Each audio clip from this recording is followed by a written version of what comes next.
One, two, three, the lawn feed. Welcome to another episode of the Lawn Feed Podcast. My name is Chris from It's Mowtime, and alongside me is Andrew from the Dad Bod Lawn and Heyo. Vince from Rooted Lawn Co. What's up, guys? How we doing? Good. Just good. Yeah, just good, great, grand, wonderful. Everybody on the bus. Duper. Is that better? Yeah, it was like we're all here. We made it. We made it. We made it. Vince survived his flu or whatever. Yeah, that was not fun. So the man cold. You got over it. Yeah, got over it. Had my day of man flu. Sympathy Man flus. flu. That's different than the man cold. It's a little bit worse. Yeah, I like to escalate it a little bit further. Contrary to popular belief, you need your rest, man. You know, We do. you got 3 kids. Us dads, we work hard. We when we crash, we crash. Yeah, hard. We don't get the beauty sleep. We just get the necessary sleep sometimes. Living on empty 100% of the time. It's great. You should try it sometime. Welcome back to another episode of the Lawn Feed. This is kind of a cool one. We have done this a couple times before, but we haven't done it in the way that we're going to this episode. So this is kind of exciting. Our season is kind of winding down, and we are not necessarily running out of topics. That's not what it is, but we're running out of calendar, I think, is more so what it is. It's getting colder quicker, even though we have an extended runway, or what seems to be an extended runway this year than most. It's staying warmer later into the year. But there is a couple different things specifically for like the northern states that this episode is going to pertain to. We're going to have some fun with it as well, but we're going to bring in one of our friends over at Twin City Seed to talk about a topic that a lot of people ask about and a lot of people want to do, but a lot of people screw up. So we're going to talk about that in a little bit, and this kind of sneaky thing that you can do before the snow sets to really get a head start on your lawn and see if it's the right thing for you, because it may or may not be. But speaking of our friends at Twin City Seeds, we have some friends to thank. Yes, and that is our friends at Twin City Seed. Thank you for powering this episode and season of the Lawn Feed Podcast. Twin City Seed offers quality and custom blends of grass seed to homeowners, turf professionals, and more. Home of the all-new Resilience 2, Blue Resilience, Fielder's Choice blends, along with their After Dark series that give you the deepest, darkest color lawn imaginable. Shipping to all 50 states. Check them out at twincityseed.com and make sure you check out the banner on their webpage for the current specials and offers, along with codes for free shipping for your next seeding project, which could be in the winter. And you can always use code LawnFeed10 for 10% off your order. Are you guys? Is your grass still like Mint. primo green right now? Yes, and She as is blitzing. for everybody right now, it is 2 days before Halloween. Yeah, that's when we're recording. recording. But we're still green. It's been abnormally warm. I think we've had one frost. Yeah, we've Just had way 2 more or frost 3. than you But guys. Really? Mm-hmm. That's yeah, interesting. you sent me a picture showing like 31 degrees over there, right? Yeah, it's been like 32, 34 for the past like week. Like in the mornings? Is it In warm the up? morning or Oh, yeah. highs? Yeah, Oh. the highs are like 50s. Yeah. Yeah, that's Like kind of it's fall. yeah. We're there. The leaves were really falling today at my house. Dude, it's crazy. We saw like the rest of the state in Minnesota. We're like, I mean, we're pocketed in the Twin Cities, right? Like the outskirts of the Twin Cities. So like we always turn later than like obviously northern Minnesota and things like that. As I'm assuming is the same with like you in the UP and like where you're at. It's you will, turn later. But like we're like in this little pocket where like we haven't had the leaves change really hit its peak or fall off the trees. Like they're just there kind of. But like we haven't had the big like rush of you can't see your lawn because it's like all of the leaves are out yet. Yeah. It's very Yeah, weird. That's what's happening right now. We actually had a really good transition in like a solid couple weeks of like slow transition to fall foliage, and we were like, even my wife's like, wow, this is nice. Like we actually get a fall this year, because it went from like 80s, and then all of a sudden be like freezing cold the past couple of years. But today, past a couple of days with those 30s temps, Today we really just had tons of dumpage all over the lawn. I had to mow them up. Dumpage Everywhere. The good old dumpage of fall. Yeah, it's coming for sure. I'm kind of ready for it though. I don't know. Yeah. It's been a year. I had the Good year. sprinklers blown out today, so that was kind of like the Wow. unofficial end to the season, you know? Yeah, I had that on Sunday. Did you? Wow. So a week ago, basically. Yeah. I'm gonna wait till she gets in the 20s before I blow mine out. Yeah. Mine See, was kind of. I haven't used mine in October yet, and so I usually by like mid-October, if I'm like haven't felt like I need to turn them on, I just call the guy and I'm like, it's time. It is time. I kept getting the saturation skip from Raccio. So I was like, all right, we're just going to blow this thing out. Partially because it was convenient. The guy was here or in my neighborhood. So I was like, hey, Yeah. want to hit mine up? Prices went up this year too. No surprise. At least for Do me. you guys DIYers?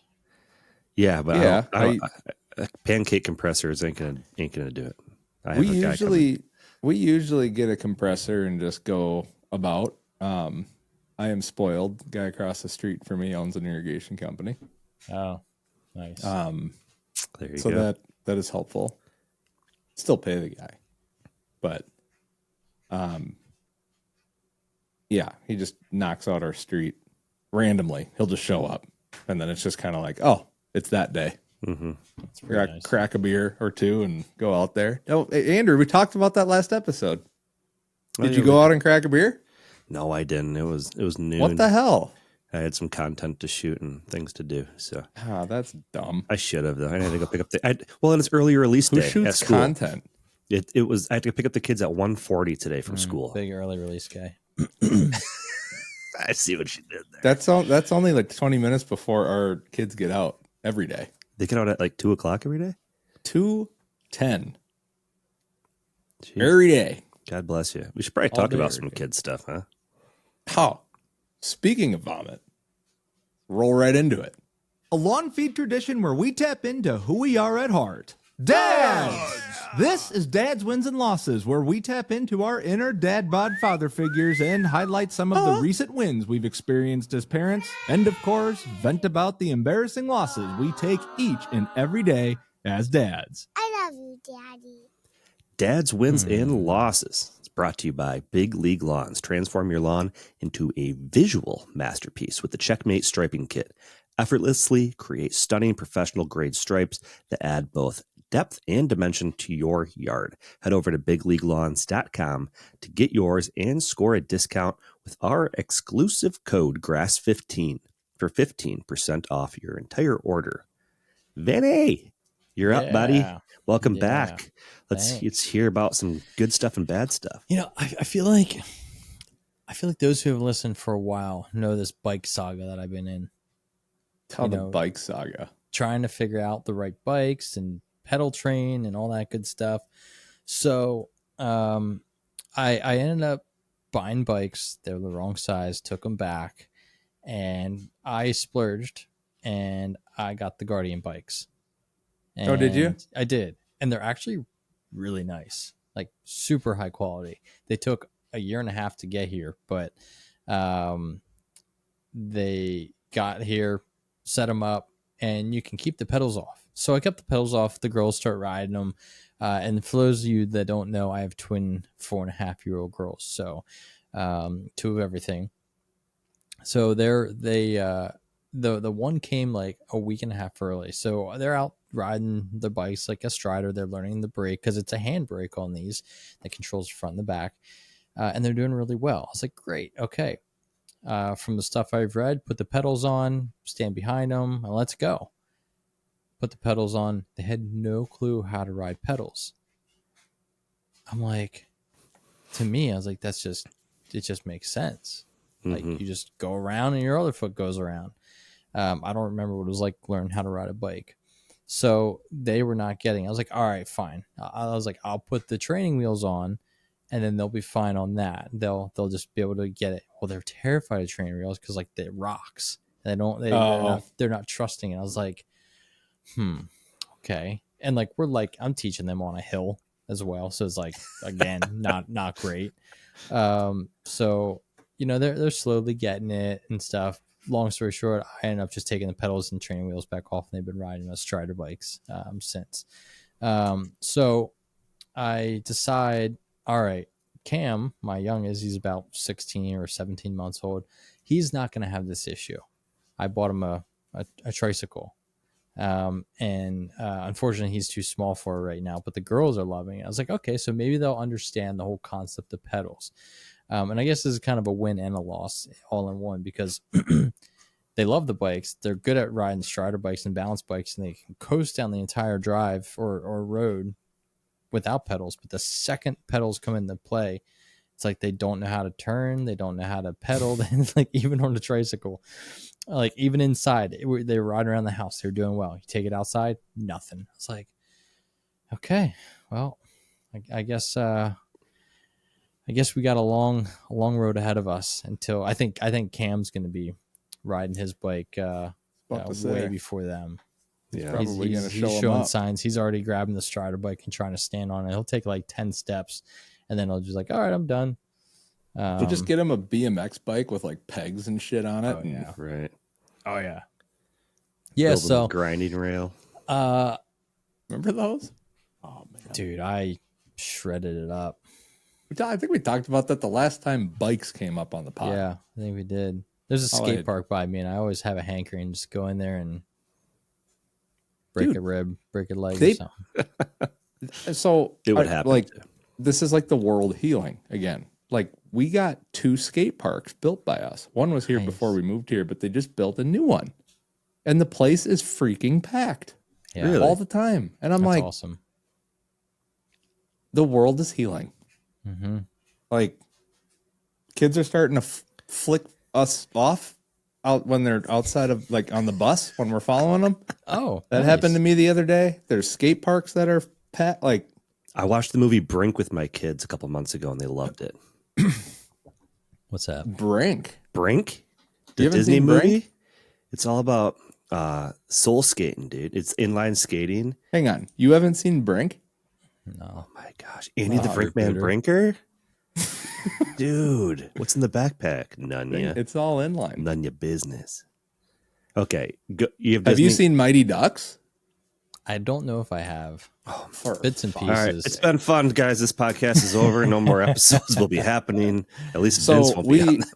we were planning a like lawn feed retreat to Pennsylvania later this year I guess I know to what talk we're about watching. work stuff and like all of our plans for next year and like all of the cool shit that we've got planned for all of you guys.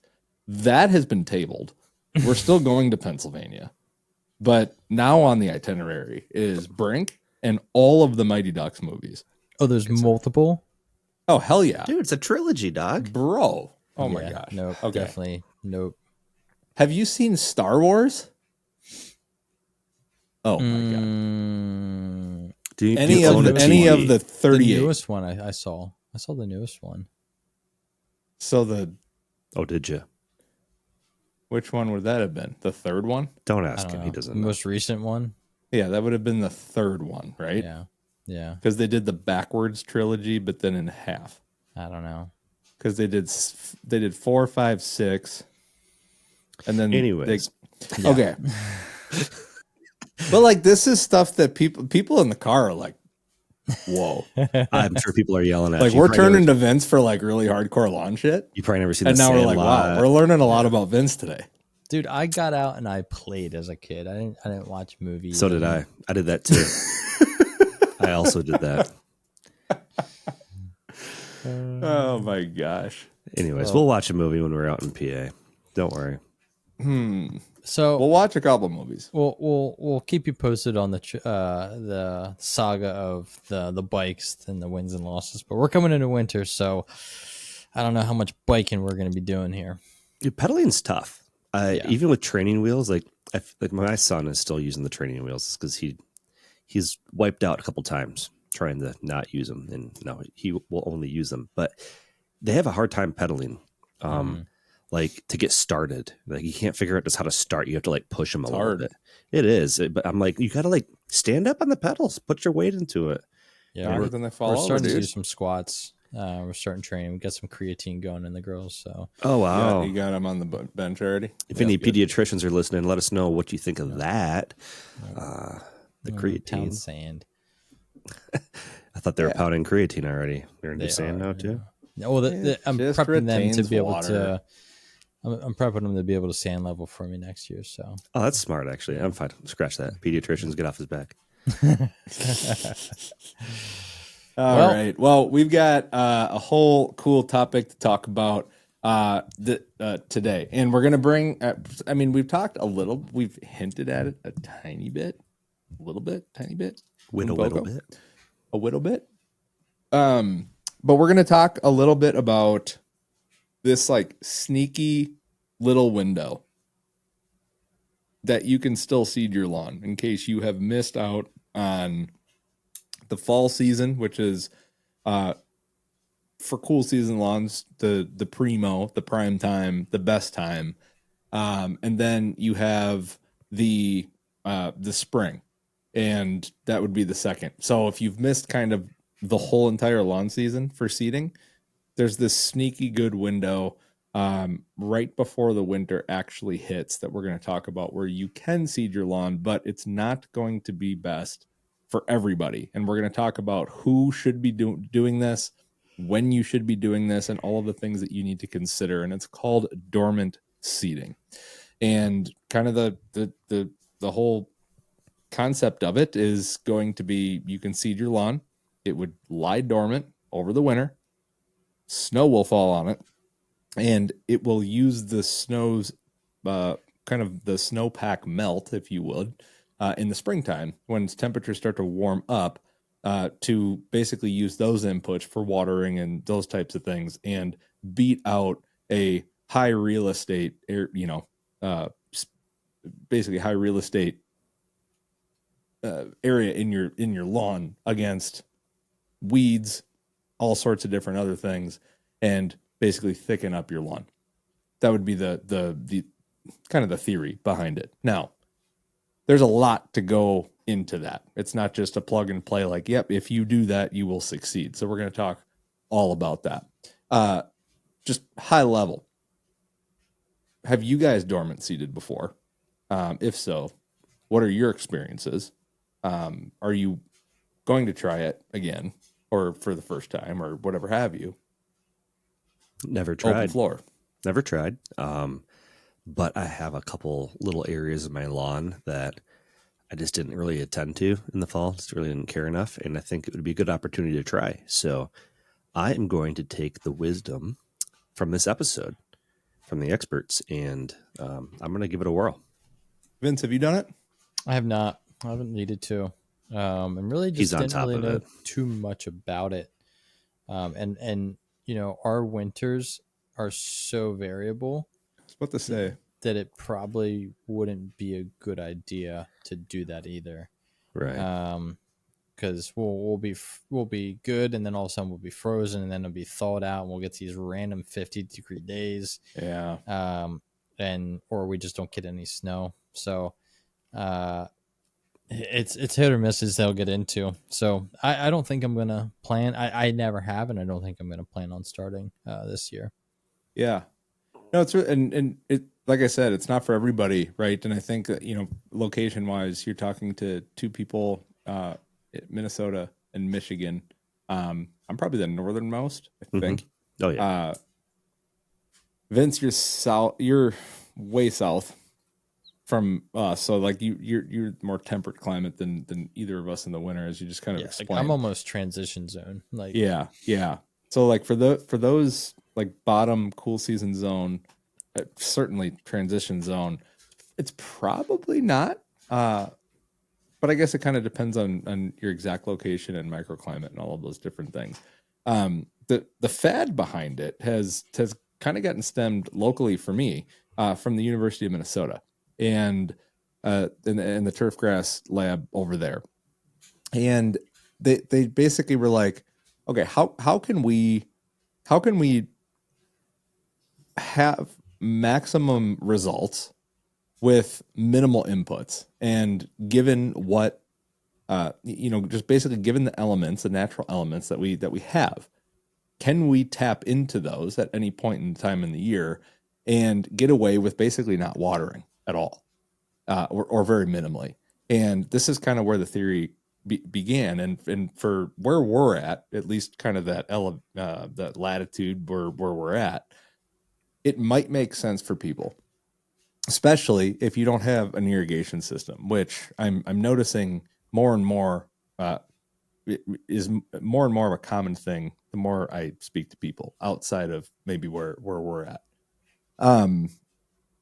So if you don't have the luxury of an irrigation system, this might be a good option for you.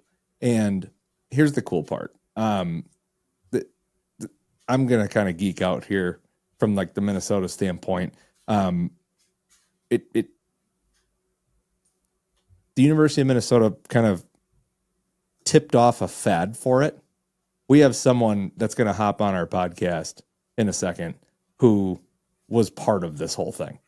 So we're going to hear it kind of directly from the source. He happens to work at Twin City Seed, and he happens to be a turf scientist. So I think this is a good transition to see his thoughts, what he's learned throughout the entire thing, and see exactly if it's going to be the best thing for you to try on your lawn and to try wherever you might want to do it. Without further ado, introduce Ryan Schwab from Twin City Seed. Ryan, welcome to the Lawn Feed Podcast. Thanks for having me. Since it's your first time on the show, give our listeners a brief introduction of who you are and how you got here today.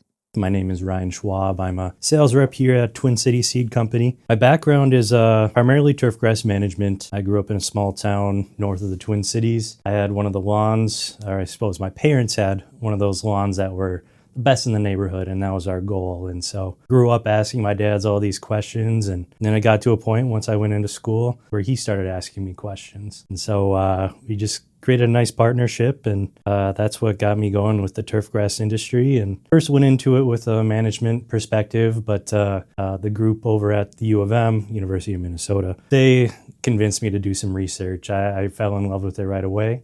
Did grad school there.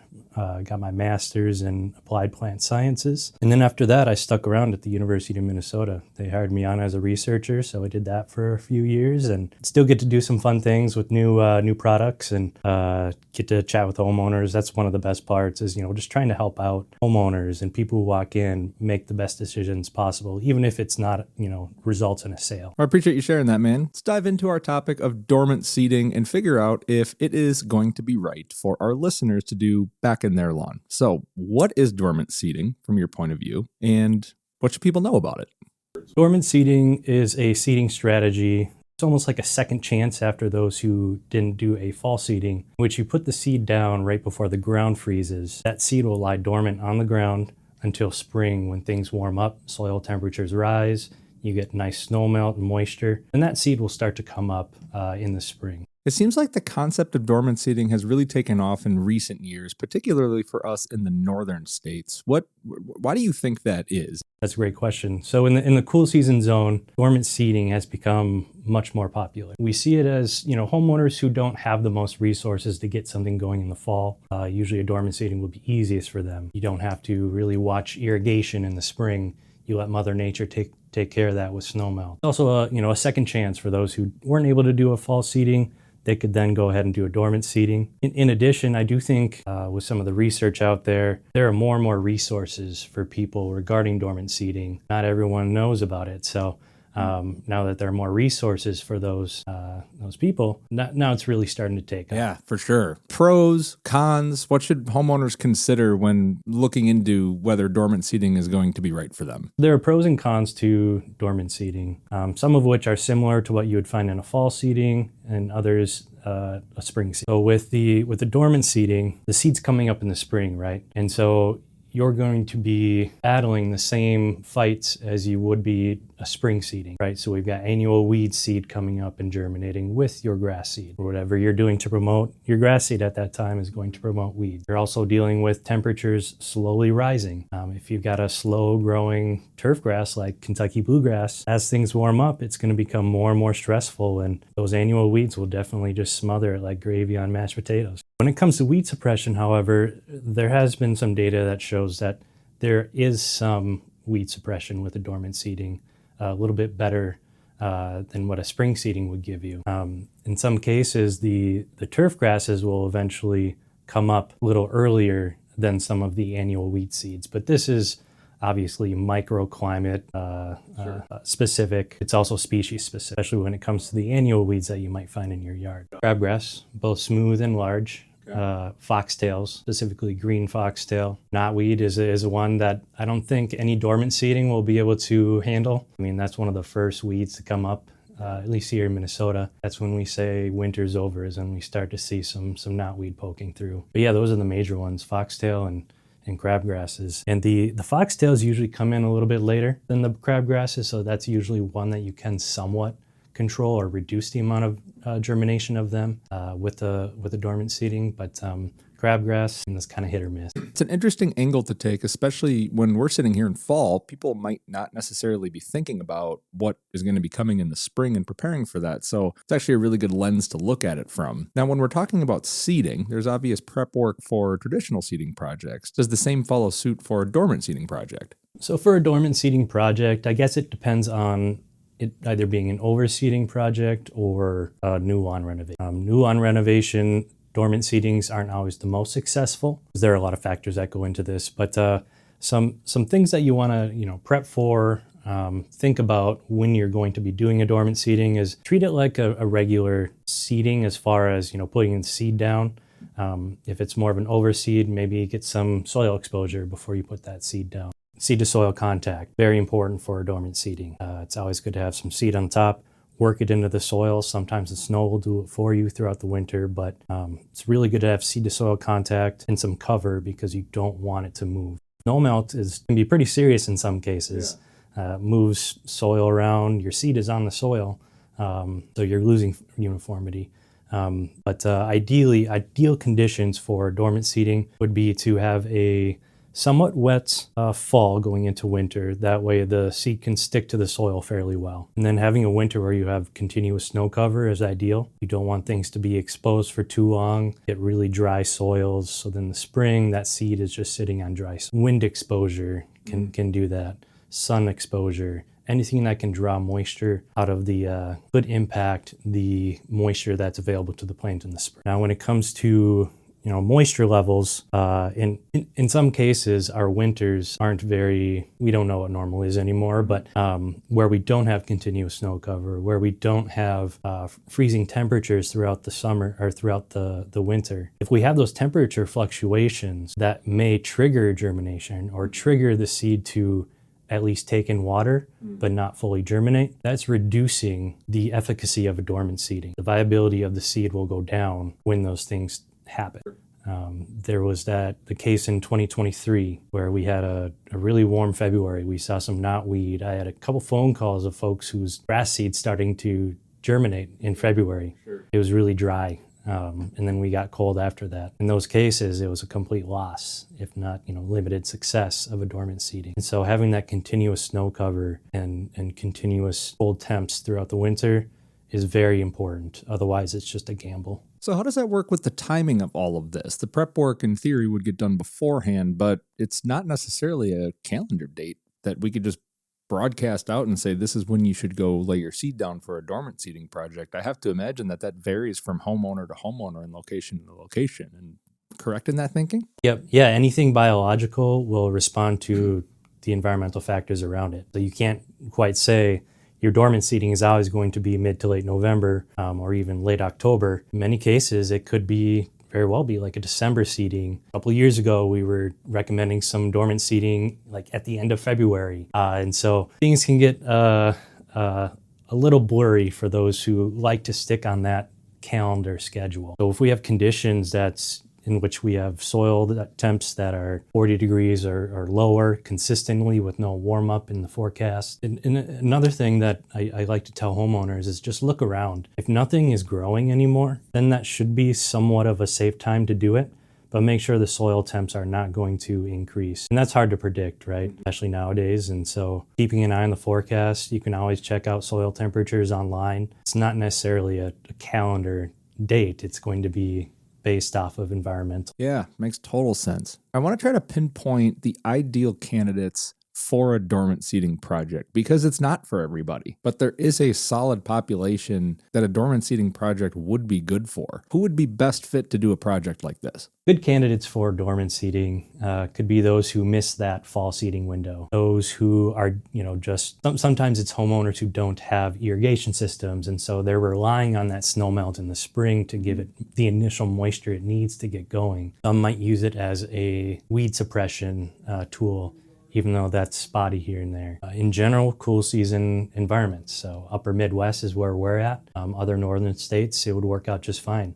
There are some regions where it's definitely going to be a gamble. If you're in northern Indiana, you might put the seed down when the time seems right. But if you get some warm-ups and then you get a little bit of germination, you just get that tiny root starting to poke through, there's no going back. And so if you get a freeze, that seed is done for. And so regionally, it matters. I mostly know much more about the upper Midwest and other parts of the states, but so the location certainly matters. I have to imagine that there is some studies on grass varieties being used in dormant seeding projects. Maybe some perform better than others, and this might be your opinion and what you've observed as well, but based on either of those, do some grass varieties perform better in these types of scenarios for projects like this? There's some research, and then you're right, there's obviously some of my own biased observations, but when we break down the cool season turf grasses, we've got fine fescues, Kentucky bluegrass, perennial ryegrass, and tall fescues mainly. When it comes to dormant seeding, the one species that I like to stay away from is Kentucky bluegrass, mostly due to its slow germination. You don't get that weed suppression that you might get. It'll just be slow to come in. So if you were to do a bluegrass dormant seeding, I would recommend pairing it with something that's going to come up a little quicker. Fine fescues are okay with some dormant seeding, especially if there are areas you just kind of want to put the seed down, forget it. Perennial ryegrasses are excellent dormant seeding grasses if we have a normal winter. So if we have a normal winter, good ice, good snow cover throughout the winter, that perennial ryegrass will definitely pop up quicker than anything else in the spring.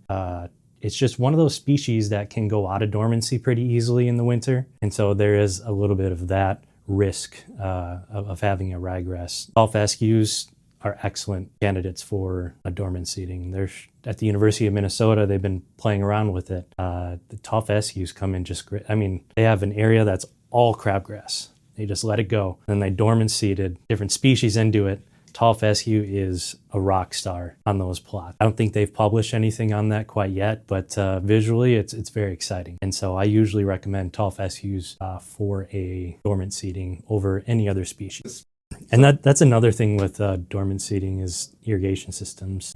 Those who have to do their irrigation blowout, they don't have enough moisture to maintain a mature stand that they're trying to grow. And so you can if you blew out your irrigation system and you don't have the time to do that fall seeding, then you go ahead and do a dormant seeding. That would work here. Yeah. Interesting. How about like common trouble areas for homeowners? I'm thinking like roadsides, bare patches. Where would maybe this not make sense and pose a difficult scenario for some of the elements that we commonly see in winter? Yeah, you bring up a good point with a couple of those roadsides. There's always going to be a factor on the roadsides, at least here in the upper Midwest, with road salts. That's definitely going to impact a dormant seeding. You just can't get the germination you need to if you have high salinity in those soils. Roadsides are tough environments. Fine fescues and tall fescues, they tend to be the key species that can handle more of that salinity stress, more of the drought stress that might occur, and also compaction, because they have great root systems. And so specifically the tall fescues can handle much more of that than any other species we use up here. Because I know we have people who manage these areas that are listening to this show. What about sports fields or common, play areas or community-led parks or something like that, play fields? Dormant seeding a good idea for that, or stick with traditional seeding windows like in the fall and the spring? You did mention sports fields, and that was something that I kind of wrote down. Dormant seeding is great when it comes to like a community sports field. You have play all year round. I mean, that thing's really getting hammered in the fall, I'm sure. You've got the soccer, you've got football. In some cases, you got some softball leagues.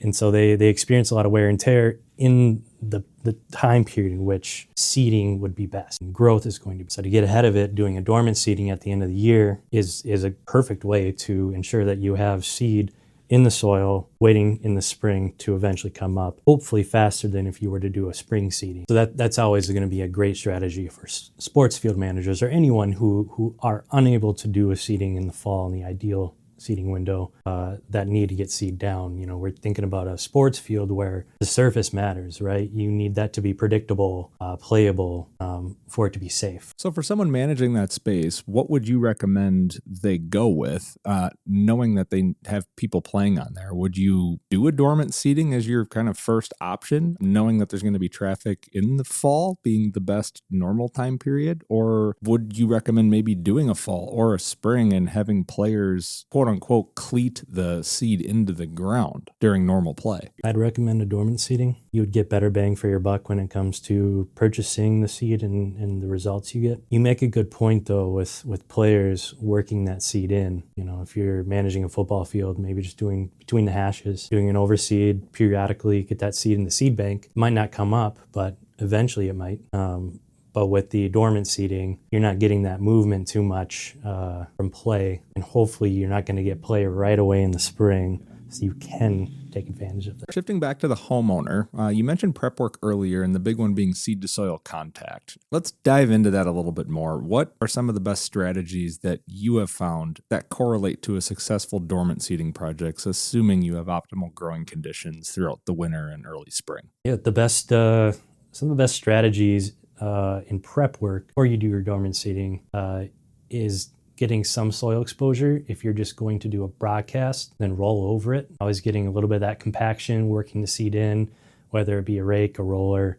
Some will do a light top dressing of sand or compost, something like that. Who knows what the birds are going to do? But the most successful way of doing so would be a slit seeding. You're protecting that seed. It's in the soil. It's already in a place where you know it'll be successful in the spring. It's not going to move, right? Snow melt can move things around, can reduce the uniformity of a dormant seeding. And so slit seeding, go multiple directions, you'll be more successful than your neighbors. I want to set homeowners up for a realistic expectation. And I want to talk about the yield that a homeowner will get in germination. Can we talk about what to expect in a dormant seeding project versus or in comparison to perhaps a fall seeding project, more traditional, during that time period or the spring? If we have ideal conditions, your dormant seed success or germination rate will never be as good as a fall seeding, but it could very well be better than a spring seed. I do recommend going slightly heavier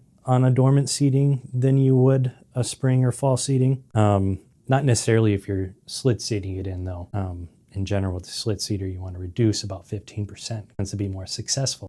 But if you're broadcasting it, go a little bit heavier. When it comes to a certain percentage, how much we lose over winter, hard for me to say for sure. It's definitely going to be less than what the tag shows, or in most cases that is. Once the seed is laid for dormant seeding, what are some of the things that homeowners should do? Is it like a traditional seeding project and we go apply a starter fertilizer?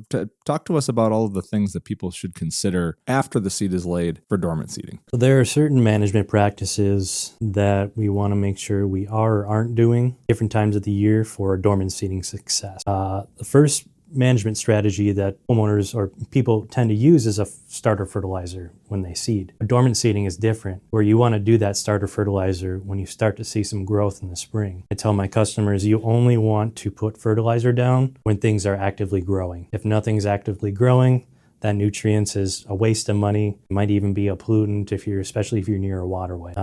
So don't be that guy. So starter fertilizer in the spring would be ideal for a dormant seeding. When it comes to weed control, specifically the summer annual weeds, crabgrass, you won't be able to do a pre-emergent herbicide like you would on a regular year. You follow the same principles as you would a spring seeding. Right? You're fertilizing when the seed starts to come up. You do your weed control after everything's mature, right? So you can't do your pre-emergent, so you'll still have weed competition if you don't have a sterile soil. And so there are products, mesotrione-based products, tenacity, and others that you could use. Yeah, when it comes to pre-emergence, just don't do it. You're better off getting your turf grass and with the weeds to mature enough where you can start spot spraying some of those weeds out. We've got products now that are act as post-emergence for crabgrass control, for example, that you can eventually use throughout the summer. Try to reduce those weeds before they go to seed later on. By far, the biggest pushback I see in the comment section on anything dormant seeding related is birds and wildlife and creatures taking the seed for their own. And that's why the seeding projects don't necessarily work. Is there anything that homeowners can do to protect against that and to defend that, investment that they just laid over the winter? When it comes to a dormant seeding, when it comes to a seeding in general, you have to take into consideration your surrounding wildlife. Specifically, birds can always be an issue. So birds can be an issue in that they might just eat the seed. They might peck at the ground, move things around a little bit. So to try to prevent that, covering it up somehow will always be a good idea, whether it's a sand top dress, compost, split seeding, even, if it's more of a bare area, if you have an erosion control blanket, something that's straw-based, maybe even some products like the Futeras, all those will help reduce that as well. And another thing that we've done here at Twin City Seed and what I've done over at the University of Minnesota is during winter having some sort of string line that's shiny will specifically keep some of those birds away, not all of them, but it'll definitely. One thing I forgot to bring up before, setting expectations come spring on when people can start using their lawns again. What would you say to a homeowner who dormant seeds now and setting up those expectations? That seed's going to come up in the spring. Some might come in slower than others. When you can get onto the lawn is, dependent on the homeowner is the way I take it, is the seed will start to come up. You want to at least get several mows in before you throw your dogs on it. What I like to tell customers is to do a partial pass with your mower. Take a look at what that does to it. If you're moving seedlings around, you're uprooting them.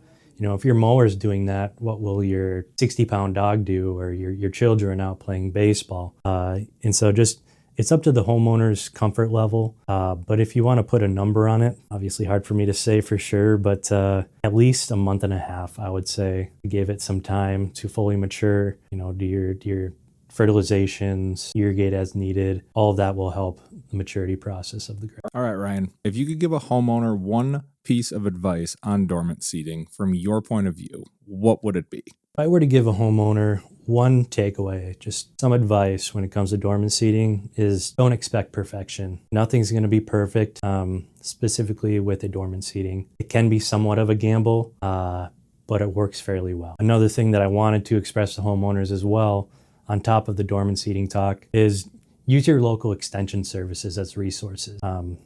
Extension services were traditionally for agricultural purposes, but nowadays there's a lot of horticultural and turfgrass resources that you can use locally. So use them. They're great. Universities are great. Use them as resources. There are a lot of experts in this field, and so don't be afraid to branch out. Great point on the local extensions. I appreciate you bringing that up. Such an underrated resource that many of us have right in our backyards or nearby. Brian, where can people find you? Where can people get seed? Tell us all of the things. Come visit us here at Twin City Seed. If you're local, walk on in. We'd be happy to stare at your face. Otherwise, give us a call, give us an email.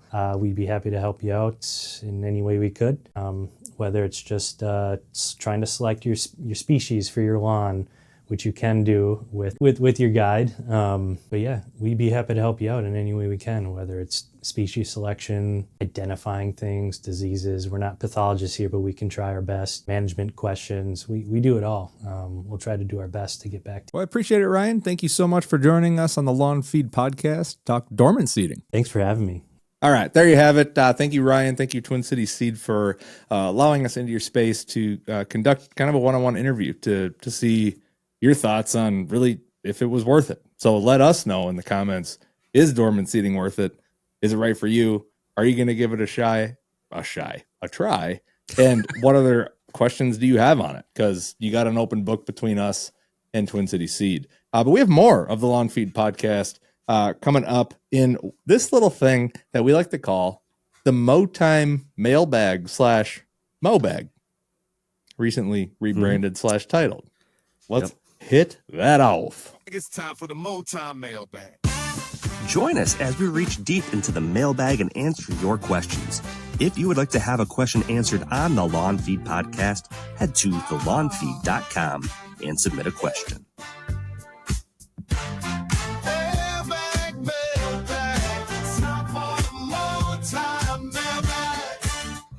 You know, the whole time that you were saying, "Is it worth it?"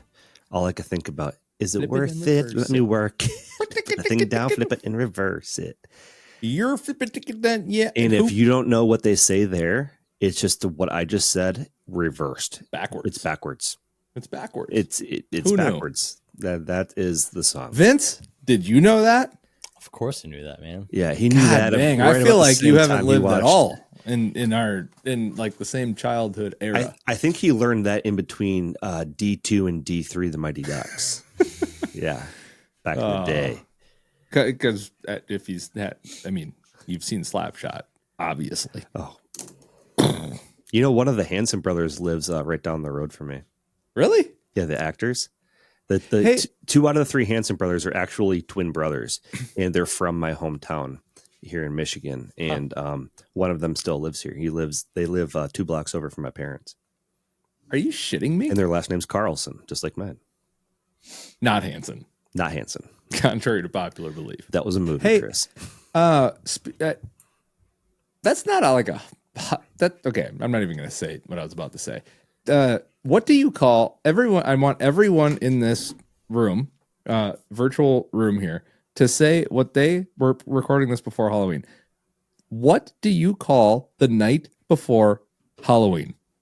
Vince, you're up first. I mean, it would probably be Hallows Eve because it's the eve of Halloween. Okay, cool. I don't that or nothing at all. Devil's Night. What the fuck is that?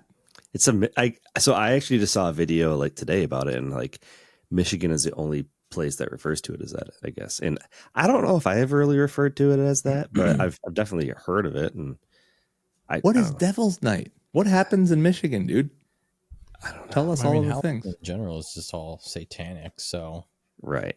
I don't know if that I don't know why Michigan calls it that, but yeah, no, I saw this weird map, and Michiganders. like Michigan is the only area that calls it that, apparently. Did you see the same thing I saw? Like Midwesterners versus everybody or something like that? They posted it, and then like I don't there's know. something over in Jersey. Vince, I don't know if you know about that. I don't recall. I just kind of skimmed past it, but what, the big old asteroid that's coming?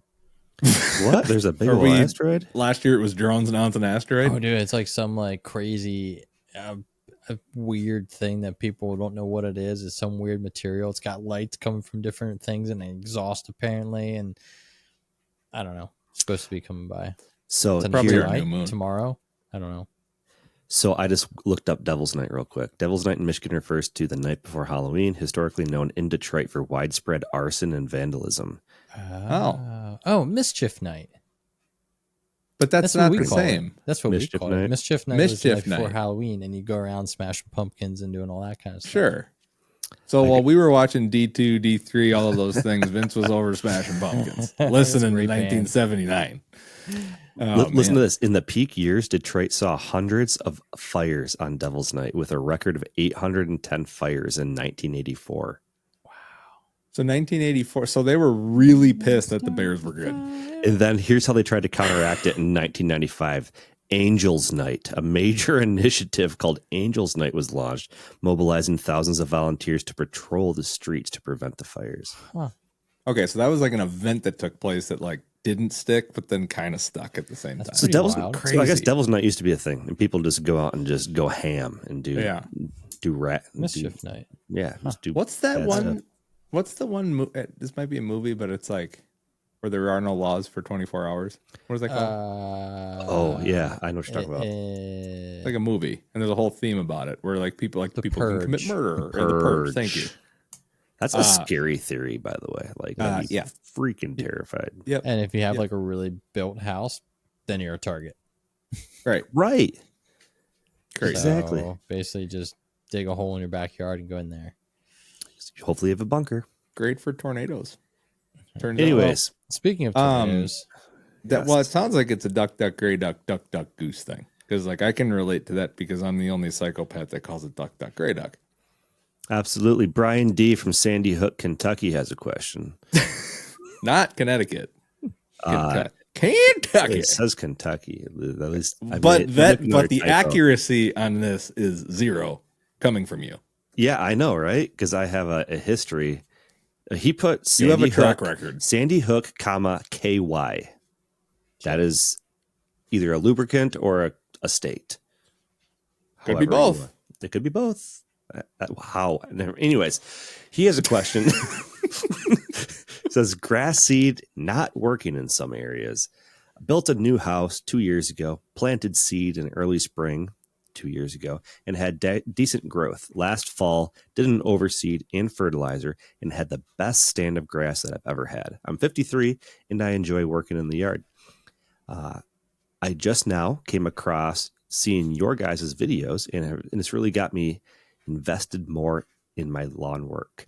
I've ordered about 6 t-shirts as well and love them. Oh, I know thanks. Brian. Yeah. What's up, dude? Yeah, we've seen his name come through the emails.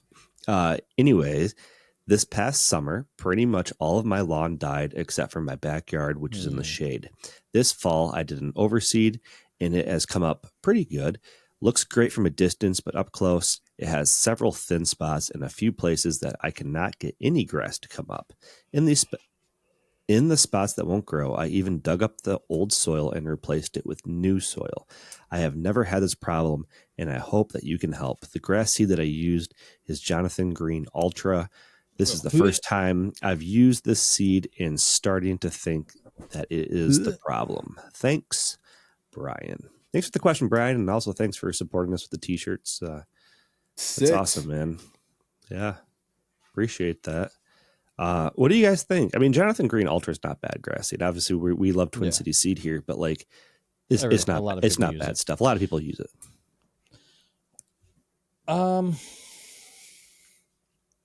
It's weird that, I mean, having thin going into fall, you'll probably be fine because it's gonna spread in the spring, spring growth. You could do another overseed into it. You can try the dormant seed, although I don't know what your winters are like in Kentucky. I think you're a little too far south. So, it's weird that you replace the soil and everything and it's still not growing in. I would say the weather, has it been super cold? Has it been hot? That could play a factor into how I know I didn't have a very good germination year this year. Yeah, my thing would be seed it, but you're too late now. So if it's not thick in the spring, you can do a spring seeding in those areas, or test the soil in the spring and see if there's something else going on there that you keep on having troubles with growing in. Was there a fungus? Is there a fungus coming back that keeps taking it out? There's a lot of variables there. And that is partially Kentucky bluegrass too. So I don't know how long you were waiting. I know you said it came in good in a lot of areas, but not in a couple. So that is weird, but it does take a little bit longer for that KBG. The one thing we don't know about is the watering, and that's a unless good I point. missed it. Do you have what's your irrigation coverage? Do you have any areas that it misses? Do you think that you're getting good irrigation coverage there and you're not? Because I have some areas like that. Yeah, for sure. And I like the thin grass. Grass is going to thicken up over time. And especially if you just did like a fall, it says this fall I did an overseed and it come up pretty good. Looks great from a distance, but up close, you got thin areas. That will thicken up with time. That's the all new grass will thicken up. I've said it on multiple episodes. I will die on that hill. You got to be patient. And I'm the worst at it. Trust me. But the other thing that, because like I am the first one to go look at a thin area and literally throw more seed down. And then it just bites me in the ass afterwards because now it's too thick later on. So don't give it time. Be patient. The water coverage is always a big thing, especially during seeding projects, especially Andrew, you just mentioned it with Kentucky bluegrass or even tall fescue or any of that. But what is the coverage? Are those spots getting water? Are those spots getting enough water for the amount of time to let everything in that bag germinate? I'm not ultra, no pun intended, familiar with that bag of grass seed, but I do know that it's a blend and it's got everything in it. And it's not bad. Like it's not terrible.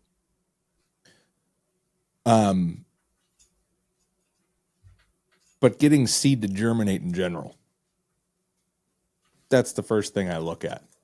And then if that's perfect, then I start looking at like, is there something under the soil that you don't even know about that is preventing like anything from, like, it's weird that no germination is happening. That's why I turn to water.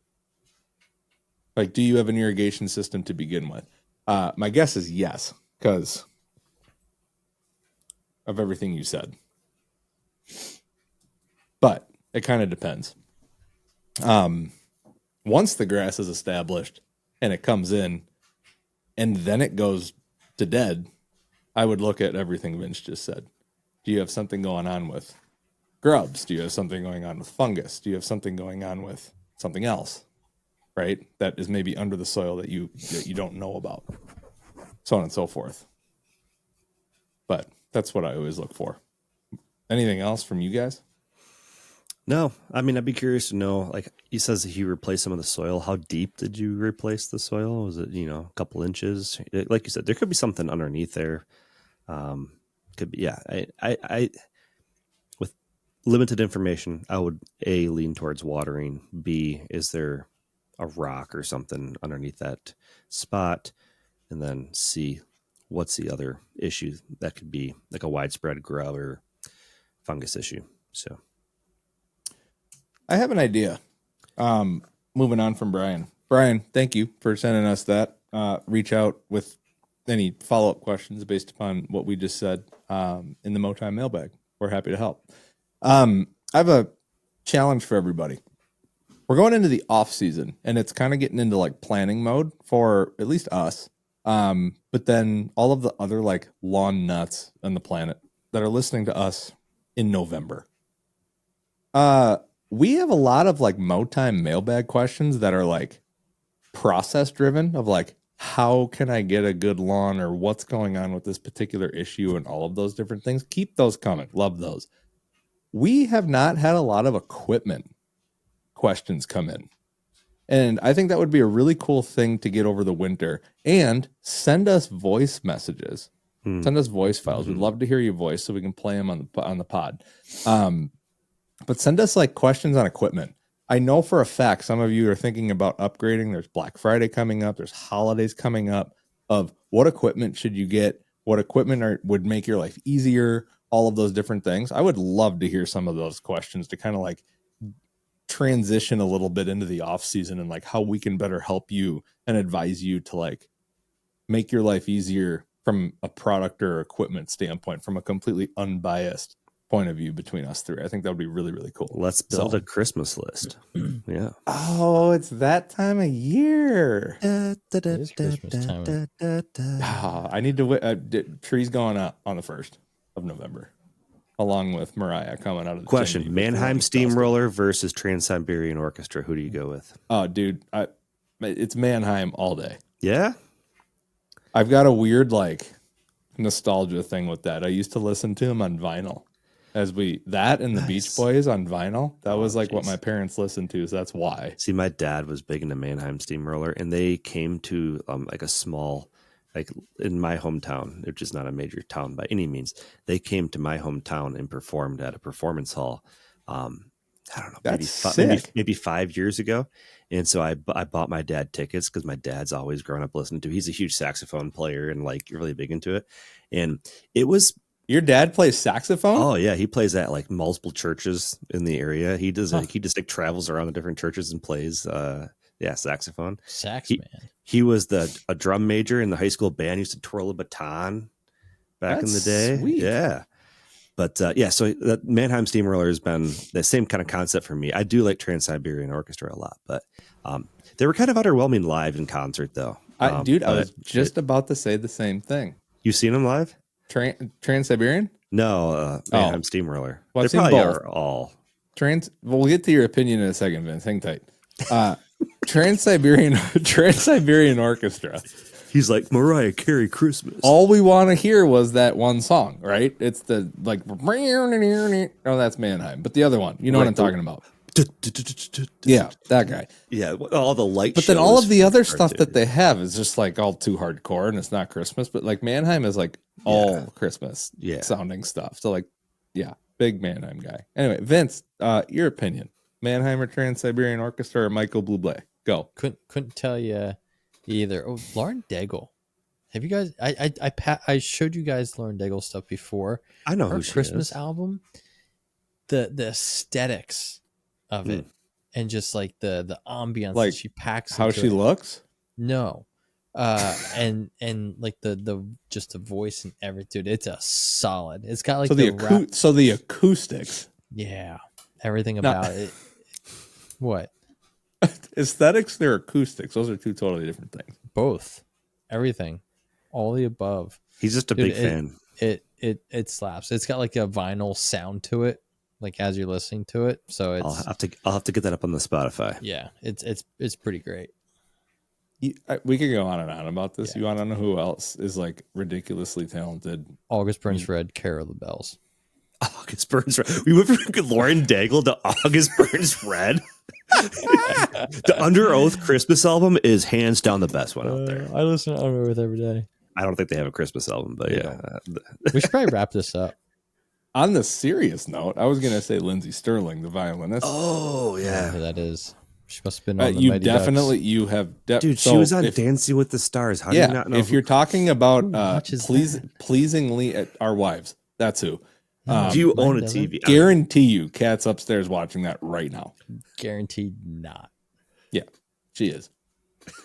Anyway, Closet Dancing with the Stars watcher, guaranteed. it's not even We November don't have a yet. TV in our Here, room, so. here we are. If we're talking about aesthetically pleasing music, which I didn't even know was a thing, that is one of them.